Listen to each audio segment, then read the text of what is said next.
Sur les traces des combattants, des civils, des victimes entre l'Imperial War Museum de Londres et le mémorial de Caen, ces élèves de 3e ne sont pas prêts d'oublier leur cours sur la Deuxième Guerre mondiale. Ils ont dépassé les pages de leurs livres pour s'ancrer dans leur mémoire.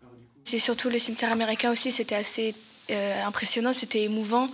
Et ouais, c'est vrai qu'en Normandie, on s'est vraiment rendu compte le nombre de personnes qui étaient décédées et le nombre de morts qu'il y a eu. Ouais. On a pu voir des vrais véhicules qui ont servi pendant la guerre, des vraies armes, etc. C'était vraiment super bien on a vraiment vu la taille des engins, on ne se rendait pas vraiment compte dans les films qu'on a vus.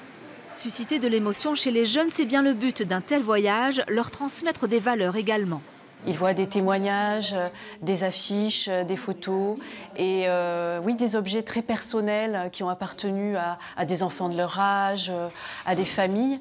Et pour eux, tout de suite, ça évoque quelque chose de plus proche et ils en retiennent davantage. Ils se mettent à la place des gens de l'époque. Les élèves qui nous sont confiés sont des élèves qui sont des futurs citoyens, donc beaucoup de valeurs à leur faire passer, des valeurs qu'il faut à la fois respecter en tant que citoyen, mais également transmettre. Et donc je crois qu'en cela, notre rôle a été rempli.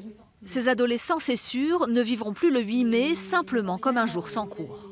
C'est aussi des personnes de notre famille qui se sont battues, qui ont contesté pour sauver la démocratie et la liberté de chacun.